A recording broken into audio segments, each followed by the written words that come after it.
Hey everybody, welcome back to the Daily Fan Racing YouTube channel. I'm your host, GordoGambles, and today we are talking about Nashville. We have ourselves a very, very fun DraftKings slate ahead this weekend, and we have a week back after a week off of racing. Sorry, I'm getting my thoughts all jumbled up because I'm excited to talk about the race this weekend. As always, I'm joined by my very good-looking co-hosts here, Ryan Larkin and Jason from DSS NASCAR, but there's another face below me, a friend of the show, someone I'm happy to have join us once again because these are the three guys that help me with all my NASCAR stuff.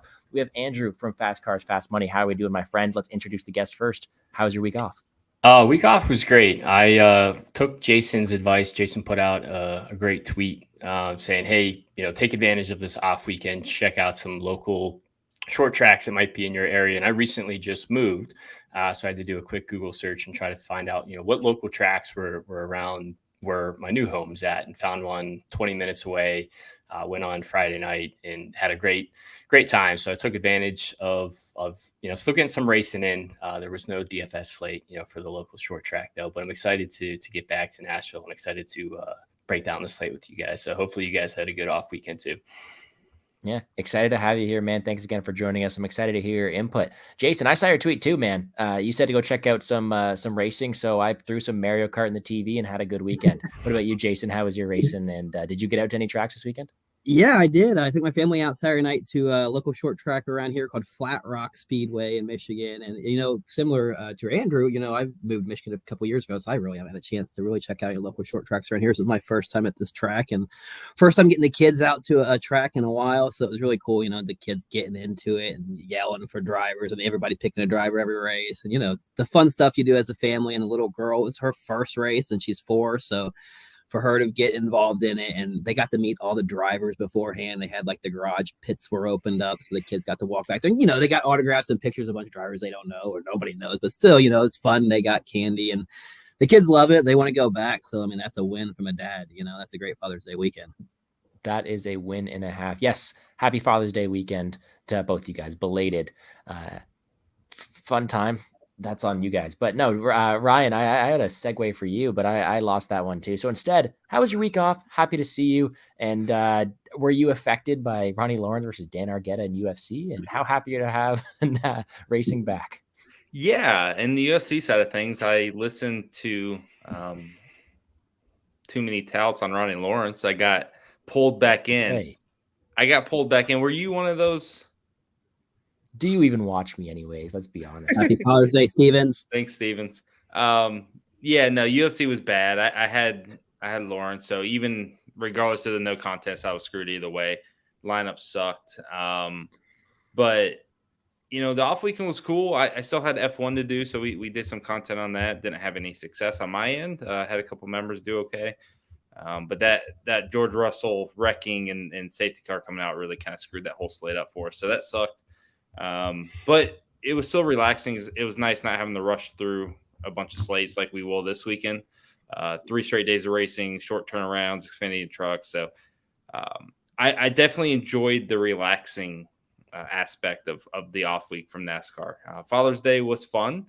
Got to kind of lounge around the house for the most part, which is always nice. And school ended last week, so it's just nonstop kids 24/7, which is also awesome. There you go. And you did mention that F1 slate. You won me some money. I tweeted out, shouted you out because you won me some cash there with F1. Awesome. For your home Grand Prix, which is great. Yes, you're right. Back up north. And that's, I haven't done a video with you guys in the past couple of weeks. I went back up north 2 weekends ago. Last week we had the week off. So I'm happy to be talking races with you guys once again. Happy to jump right back into it and excited to hear how things are going. Now, enough with all the formalities. Let's get into this. Let's talk about the race we have at hand. We have ourselves the Nashville track. Break it down for me, Andrew. You're the guest. The floor is yours. What does this track mean for you? Yeah, I appreciate that. And Brian, I wore my one and only F1 shirt just for you. So nice. Thought you would appreciate that. But yeah, Nashville's a pretty unique track. When I think of Nashville, I always think of Kyle Busch just smashing the guitar, the trophy there. But so Nashville, it's a concrete track. It's 1.33 miles. It's race is pretty much like an intermediate track, although the corners aren't as steeply banked as some of the normal 1.5s. that we go to. So relatively a newer track, at least in recent history, that we are visiting at. This is our third time here in the last, handful of years, second time with the next gen cars. So, for me, what am I really looking at as far as data points coming into this weekend? I mean, as always, we're going to look at practice and qualifying, but other than that, what are some other things that we can lean into? For me, there's really 6 tracks, 6 data points that I'm leaning into personally. I'm curious what Ryan and Jason are doing. But for me, I want to look at the 2022 Nashville race. And then I want to look at this season, some of the intermediate tracks that we've been at. So I'm going to look at Vegas, Kansas, Charlotte, Darlington, and Dover. Dover is another concrete track. So those are really the tracks that I am looking at as far as, who I have my eyes on, maybe some drivers to watch. We got 300 laps this weekend, so Dominator points are going to be in play. We got 75 points up for grabs for lap leaders. We got 135 points up for grabs for fast laps. So you're going to have to get those drivers in your lineup. And one thing I think is also really interesting this weekend, it's a night race. It's Sunday night. So the green flag drops at 7 o'clock. They're practicing Friday night, relatively, I think it's like 6:30. So it's pretty close to the green flag time, but they actually qualify on Saturday in the middle of the afternoon. So the track conditions are going to be completely different when they're qualifying versus when they're out on the track. And then last thing is, as always, you hear it every single track that we go to with this next gen package, how hard it is to pass. So track position is going to be key. I think you should look at pit data, look at how these drivers do in qualifying, who gets good pit stalls, who's starting up front, because that track position is going to be key. It's going to be really hard to pass. So that's some just initial touch points, and I'm sure we'll dive a lot deeper into it here shortly. Yeah, you seem to have covered that quite well, to say the least. And Jason, feel free to add on to that. But my question for you, Jason, is if we are talking about where it's harder to pass here, what's your lineup strategy for this race here this weekend? I think if you're looking at a lineup construction standpoint, I mean, obviously, Andrew touched on it, that this is kind of a unique track. So we kind of have a unique lap count with 300 laps. So we only have 2 races here to look at so it's not a relatively small sample size, but if you look at just from a Dominator standpoint, the only 2 races here, we've had 5 Dominator performances of over 19 points or higher. In 2021, we saw Larson just dominate here, right? Scored 125 Dominator points. Second Dominator in that race only scored 19. But last year's race, we saw multiple guys get out front, multiple guys lead. We had 3 different guys score over 30 Dominator points. I think you're going to probably land on your lineups this week are going to probably be in that 2 to 3 Dominator approach build when you're building lineups, kind of like what we typically see on intermediates. And the other thing is I know there's been some talk about being tough to pass, but position differential has been key here. If you look at the last 2 races here, we've had 10 performances of over 15 position differential points scored here. And all 10 of those performances were top 10 ranked as far as on DraftKings. So it looks like to me, you're going to build around 2 to 3 Dominators and then just fill in the rest of position differential and call it a day. Sounds good to me, Ryan. I'm going to throw it over to you, and you can comment and you can add anything you want, but I'm putting you in the hot seat here. I'm putting you ready to be flamed if you get this one wrong. In your mind, is this a predictable race or not? Yes, to an extent. I think it's going to be, once the green flag drops, I think it's going to be pretty predictable. I don't think we'll see a lot of carnage. The unpredictability aspect comes from that we've had 2 races here with 2 different cars, right? So we don't have a lot of history to go off of, which makes it somewhat difficult. But, for me, what I noticed between the rain delays and all the nonsense last year, the race leader is impossible to pass. So I think we're going to have a pretty good idea, at least initially, who the race leader is going to be. But if anyone's able to gain the lead in a pit scenario or some sort of other aspect where they're able to jump out to the lead, I think we can get some random Dominators, which would be the unpredictable aspect that I'm nervous for. I think from a speed-wise, we pretty much all know that it's going to be JGR and Hendrick. I don't think that's going to surprise anyone. And then throughout the field, there will be some place differential guys, like Jason said, but I think there's going to be a discrepancy between the top-tier teams and mid-tier teams. I think it's going to be segmented pretty well at this track. They talked about being 300 laps. I kind of treat it like a Phoenix, New Hampshire, those 300 lap count races there for lineup building. So at least 2 Dominators, maybe a third. And then last year, I think we have 4 drivers lead over 40 laps. So If anyone gets out front, they can be a dominator. They can add a bunch of points to their total. And that's probably where I'm going to focus most of my attention is dominators, spreading it out, trying to make sure I hit on the right ones, getting extra ownership to maybe some lower owned guys that, if they're able to get out front, they can really, slay because they're not going to get passed on track. Like, I just don't see that happening unless there's a big tire discrepancy. So for me, it's just all about dominators and finding that high end driver that hits for you, but then also maybe a surprise guy that no one else is on.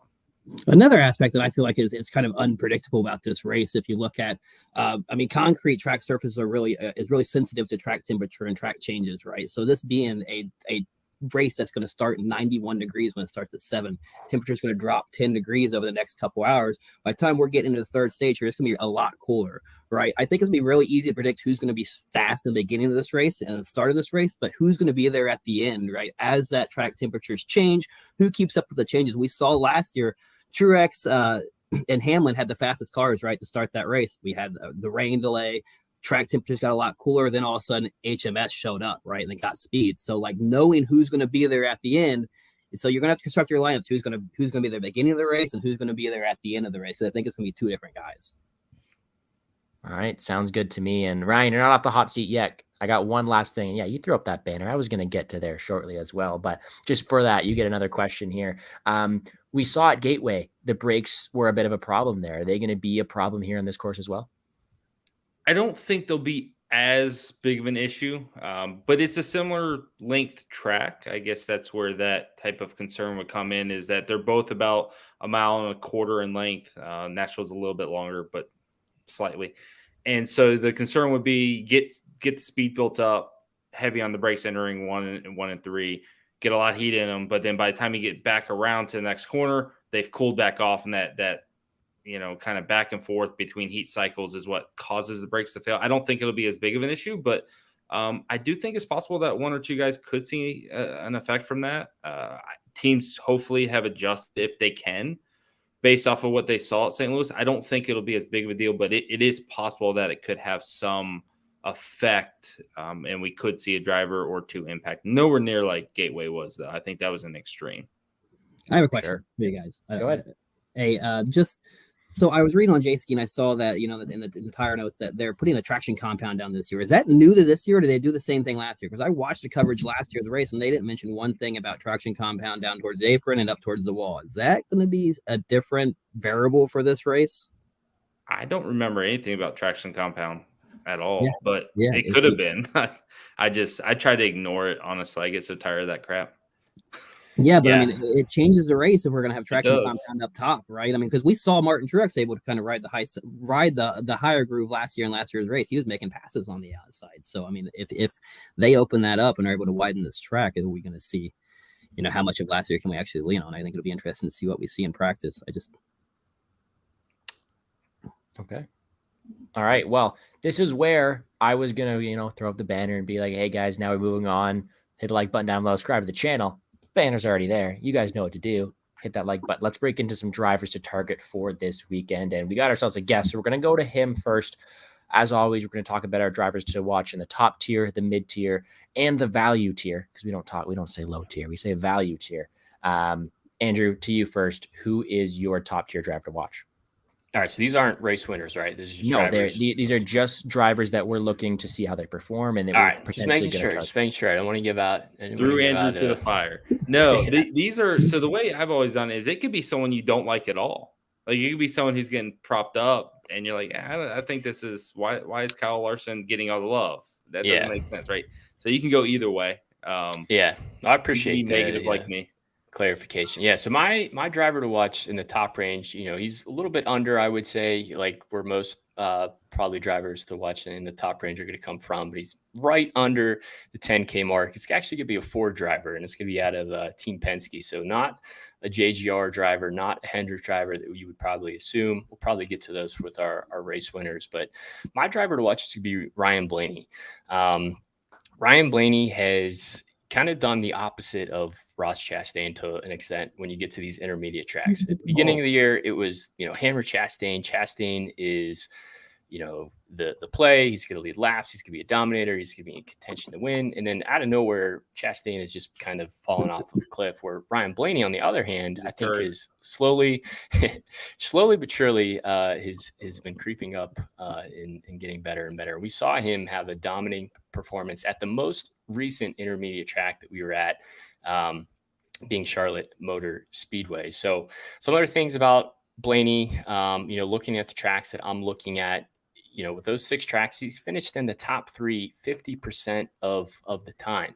He also finished 3rd at Dover earlier this year, which is another concrete track, and Nashville is a concrete track. So I really like the just positive, upward momentum that this team has, especially if they're able to qualify up front, get a good pit stall, get a good track position. I really think Ryan Blaney could be maybe an upset driver outside of the JGR and Hendrick stable that could potentially get out there and lead you some laps.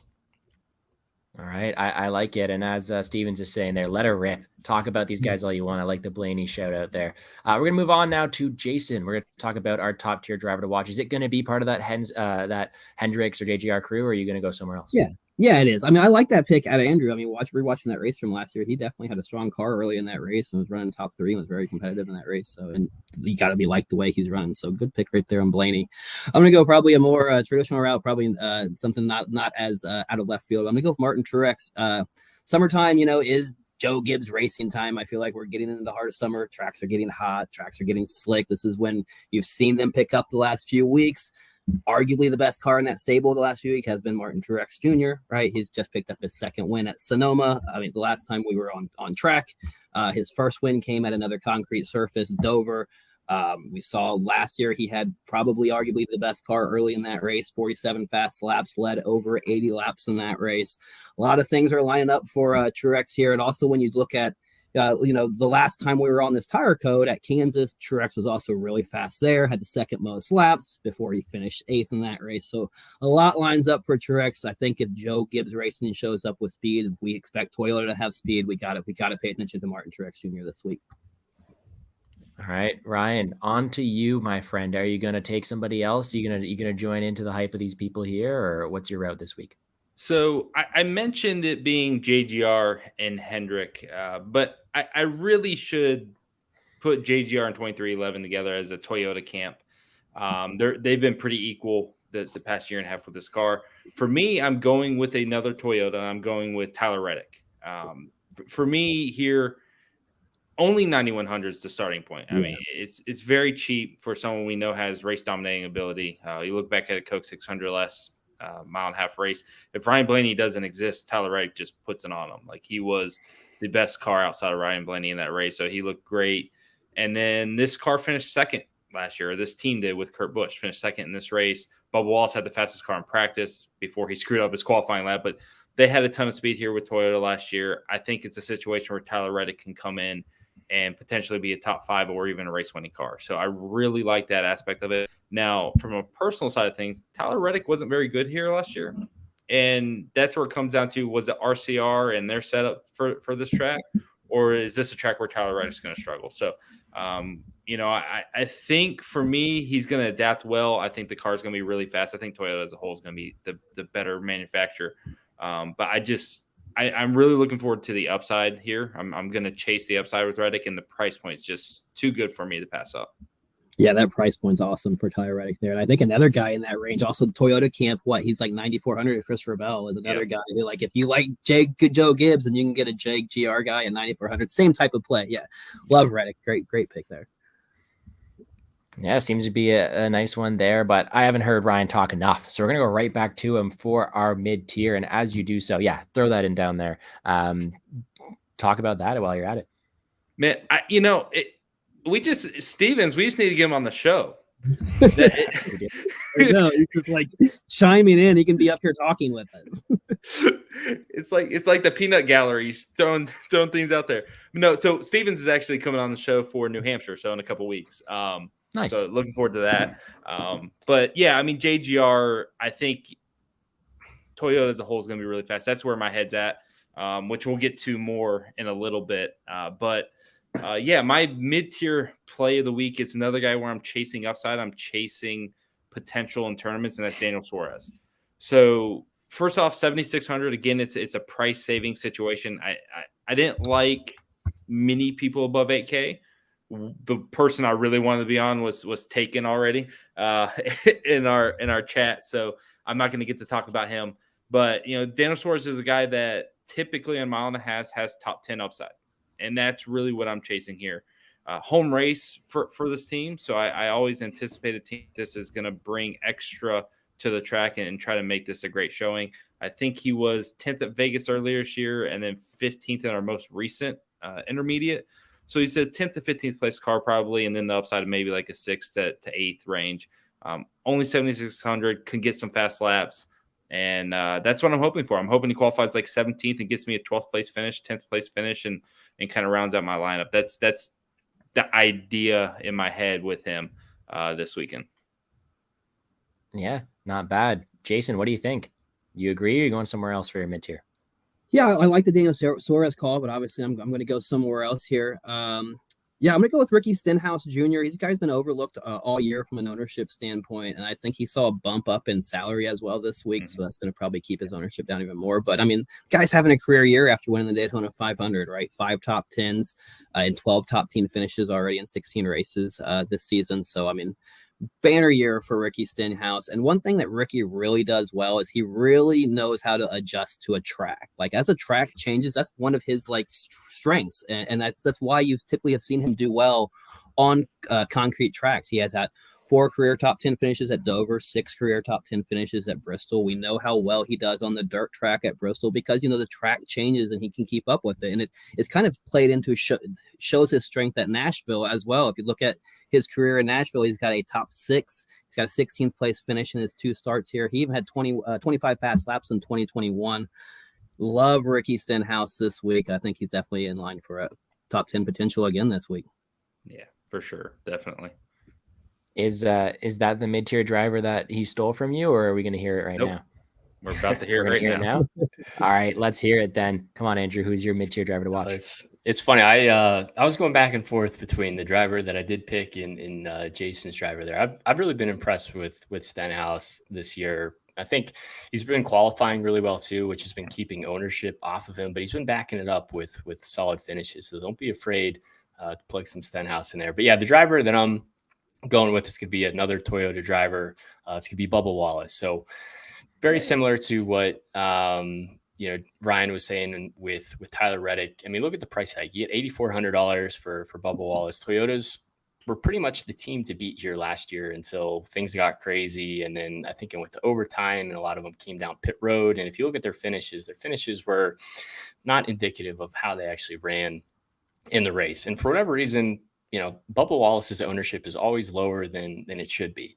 And I don't mind, plugging him into my lineups. He's been very consistent. He's been hitting value a lot recently, especially when I'm looking at these tracks that I am looking at for data points here. He finished 4th at Vegas, 4th at Kansas, 5th at Darlington, and 4th at Charlotte. So he's up there contending, for in the top 5, like Ryan was saying, maybe you can get lucky on pit road, get out front, lead you some laps, pick up some fast laps. So, and I really just like the builds you can get with a lot of these kind of middle high tier drivers. Like you can really get, 4, even 5 of them potentially in your line, depending on how balanced of a lineup you're going to be. But I really like Bubba Wallace. I think he has a great chance this weekend of hitting value. Yeah, I really do love Bubba Wallace, and maybe it's because there was like a 5-week period where me and my buddy would just bet Bubba top 10 because we thought we were sharps, and it worked out well for us. But he'll always have a special place in my heart, so I hope he does well. Andrew, going right back to you, and this is the important part. This is the value tier driver to watch, and the best part about this being a driver to watch and not one to target is you can absolutely swing for the fences here with anything you want to say. It's value. Who do you have your eye on this weekend? Yeah, so this was another one I was going back and forth with. I was like, I either risk it and I go all the way to the bottom of the salary and pick up JJ Yeley, who's just been a machine recently, just getting been really good, crazy finishes. It's been really fun to have some JJ Yeley in your lines, but typically Nashville is not a race that we see a ton of chaos. So I went with another driver I think is a little bit more, have a higher finishing potential than JJ Yeley. It's going to be Justin Haley. So Justin Haley's another driver similar to Bubba Wallace, the doesn't always get a lot of ownership. He gets, overlooked sometimes. He's kind of always in this, high 5, low 6K range. He just, for whatever reason, usually gets overlooked when you're building lines. He's not necessarily a driver that you're normally landing on. So it kind of comes down to where he qualifies. He has to have speed in practice.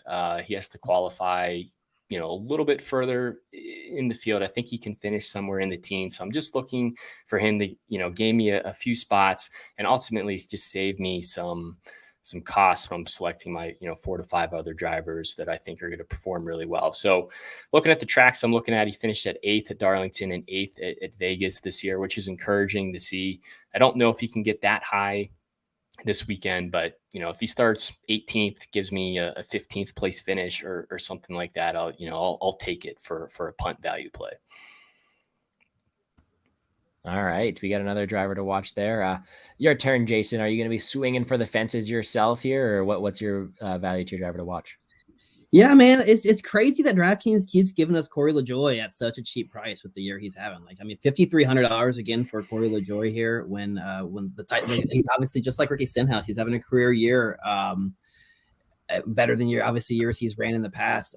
First 2 races here at Nashville in his career, he's finished 16th and 20th. So this is a track that Corey LaJoie has finished well at when they haven't ran as well. And now we're going to this year when this team is running much better, a track he's ran really solid at. He provided a top 15 finish at Dover, another concrete track, right, this year. Top 20 the last time we were on this tire code at Kansas. Just so consistent, probably even going to qualify top 20 to top 22, which kind of keeps his ownership down as well. You've been able to go there for solid value all year at low ownership. I think you can expect more of the same from him this week. Another top 15 finish is probably in the works. All right, I'll take another top 15 finish from Corey LaJoie as well, especially at that price tag. All right, Jason. Well, Ryan. All right, Ryan. We already know that you can't go and pick someone we've already talked about. You got to be different. You got to be unique. Are you missing out on someone here you want to talk about, or did you have your own guy you've had your mindset on the whole time? Well, I had a guy I wanted to talk about, and his name was Justin Haley, so I had to scratch that. Then I found the second guy I want to talk about, and his name was Corey LaJoie. So I had to scratch that. So I ran out of options pretty quickly. And I think the theme, based off of what the other two did and what I did, is salary, salary, salary. We're trying to find ways to save it, and we're trying to find the right guys to save it with. So I went with another guy that's on the bottom in there at 5,500, and that's Harrison Burton. So I do like, JJ Alien Cash is not a bad idea to me at this point. I think that's got some legs. If you want to go with something crazy, it's not that. I mean, right now I'm feeling like we need 3 top tier guys. Like I feel like we're going to need 3 race leaders. So that type strategy makes sense. But paying up for a LaJoie, a Haley, or Burton, a type of guy that can get you a top 20, if not a top 15 finish, is probably what we're trying to hit in this slate. For me, Harrison Burton's done a couple of things here recently. One, he showed a lot more speed in recent intermediates. He was really good at Darlington. He was a top 10 car all day at Darlington, which was very impressive. That's a confidence builder, if anything. And then the Coke 600, he started 13th, finished 18th. Over 600 miles at Charlotte, to stay around that area and get a good solid finish is a good positive sign for me. So I like that as well. And now we come to a track where I thought Penske looked decent last year. Blaney finished 3rd. Logano, I think, also got a top 10. Cindric, I think, was top 10 at the end of the day, too. So as a whole, they were pretty solid. And I think that can translate to Burton. I think he can have a solid run. And because they took the 2 best plays, I'm hoping to get a lower-owned Harrison Burton and to round out my lineup with a nice, solid 30 points on DraftKings to help me out. Sounds good to me. And, that does round out our drivers to watch. Is now where we get to the race winners, where you get to talk about those higher top, those guys you do want to target. And, we've done the kind of like the snake draft thing. It should be Ryan I go to first. Nah, scrap that. Let's go to the guest. Let's go to Andrew here first. Tell me about who is your race winner this weekend and a little bit why. Yeah, well, a team that we've been talking about, we haven't actually really dived into any of their drivers, has been, the Hendrick camp. So, if it isn't Toyota, most likely it's going to be Hendrick. And what Jason was saying earlier, if the races into the night, if it was anything like we saw last year, Hendrick really came alive when those temperatures came down. I think Toyota is obviously going to adjust for that and come prepared, because it wasn't supposed to be necessarily a night race last time. But for me, I'm going with the driver that I was surprised with his price. I think he was underpriced looking at the slate, especially with just how dominant he's been. And he's been a driver that's been hitting value consistently, regardless of where he's priced. That's going to be 24 car of William Byron. So Byron's been on fire. I mean, if I'm just looking at the tracks that I'm looking at, if you look at Byron last year at Nashville, he had issues early in that race, never really had a chance to contend. But if you look at this year, finished first at Las Vegas, finishes fourth at Dover, third at Kansas, first at Darlington, second at Charlotte. I mean, he's been in the top 5, top 3, if not winning these races consistently on tracks that are kind of this style, this intermediate style.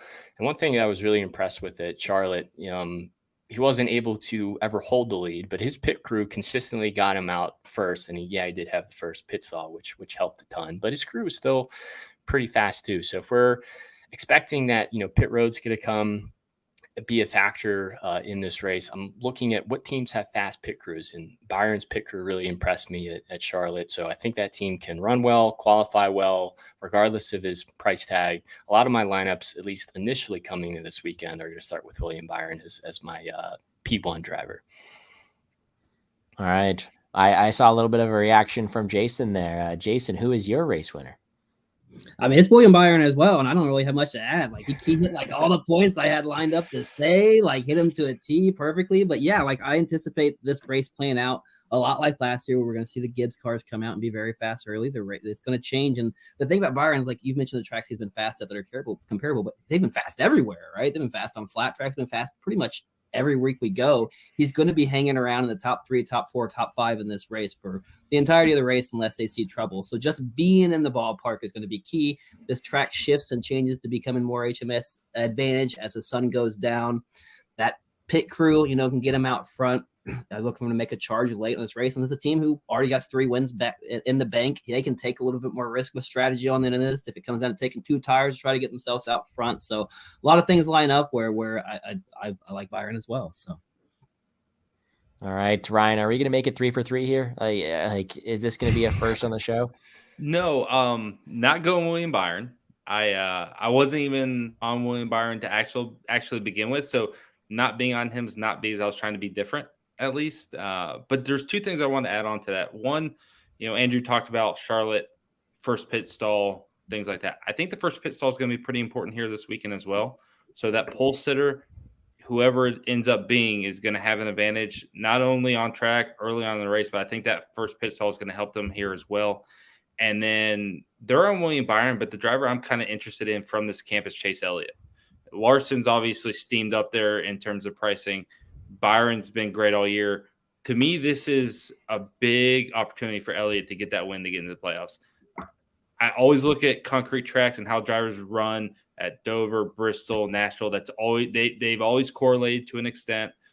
Carl Edwards, Brad Keselowski, Kyle Busch, other drivers have really shown the ability to be successful on all 3 circuits.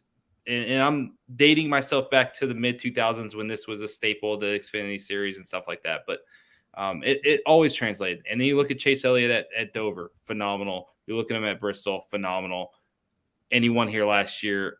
It feels like a driver that has some upside. Not my pick to win, but I do think that he has a really good shot. And because he knows he has to win, it's all about winning. That's a team that should be pulling out strategies all day to make sure they're out front. So into him. But back to the Toyota bandwagon. I'm all about Toyotas. I'm all about the speed that they showed last year. To me, Martin Truex was the best car.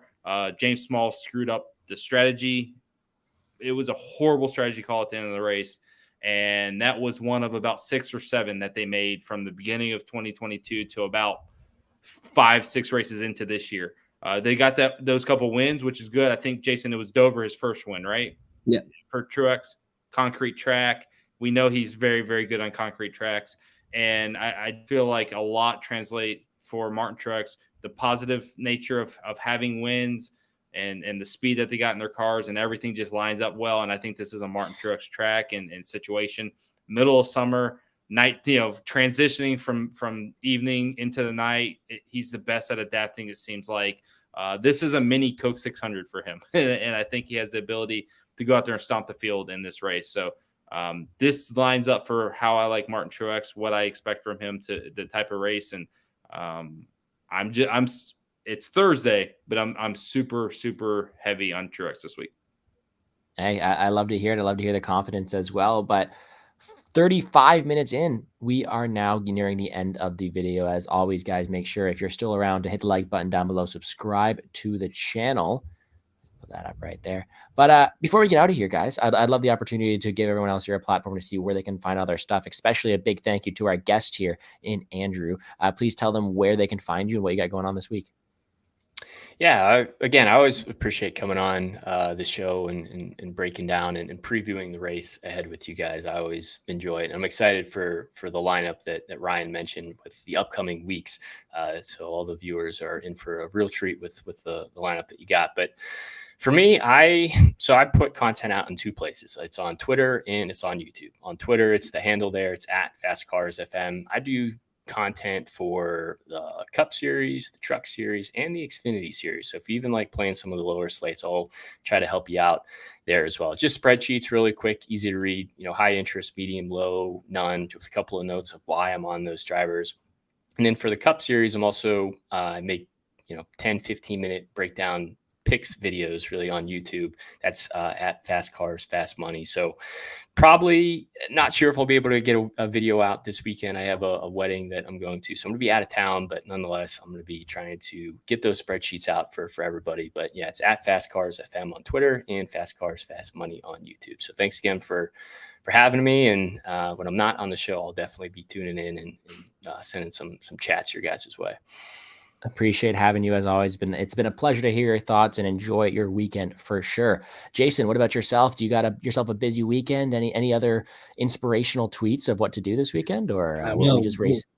We'll see. We'll see if inspiration strikes me. But I do want to say, like, to Andrew's cheat sheets or spreadsheets that he puts out, those are really good. I like checking them out on the race day. I like how if you haven't seen his cheat sheets before, he'll put like his interest level on drivers, like high, medium, low.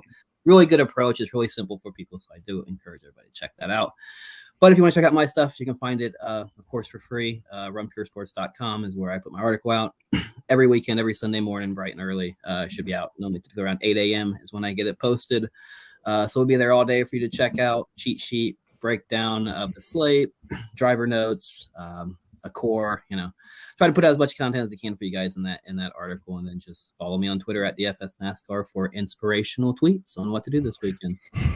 I love it, guys. And if you could see my screen right now, it's DailyFanRacing, DailyFanRacing, DailyFanRacing, DailyFanRacing, Run Pure, and then Fast Cars, Fast Money. It's like these are the guys I listen to every week. I've had some decent success doing so. Happy to hear all your inputs. I'm taking notes. Trust me, I'm taking notes.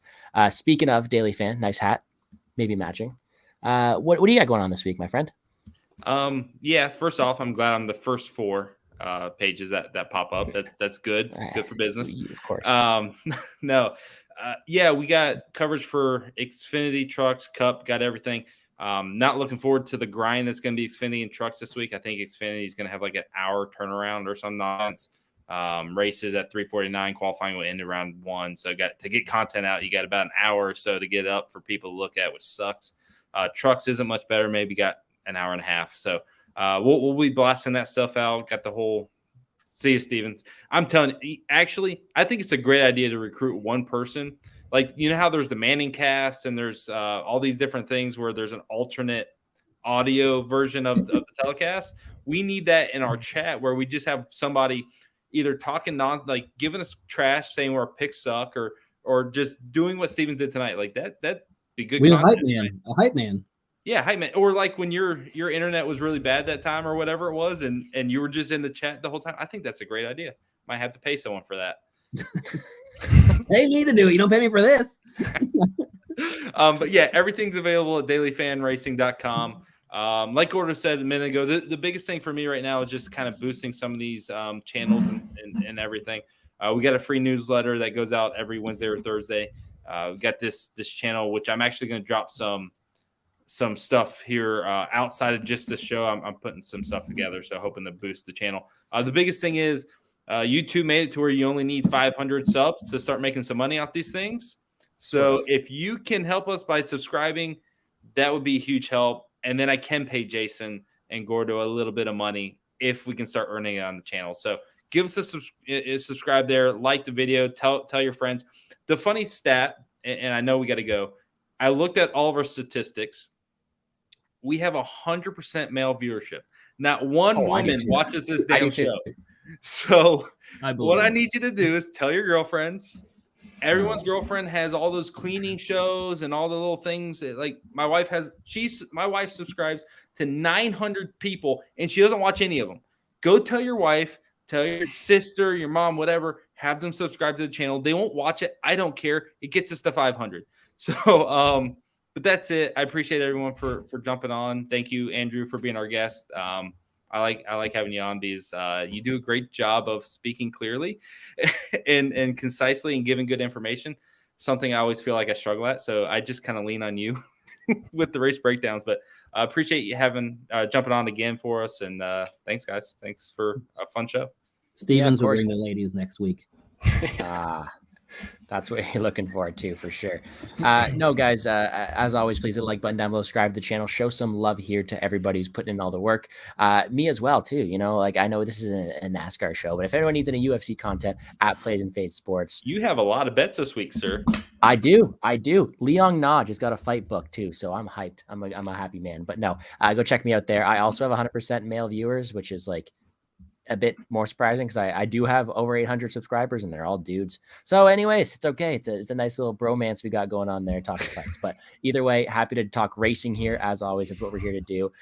If you guys have any questions, please check out the websites for all three of these gentlemen around me. It's been always a pleasure talking racing with them there. So appreciate everybody. Wish them all the best of luck this weekend. Enjoy the race. And if anybody wants to buy a t-shirt, please reach out to Ryan. See you guys.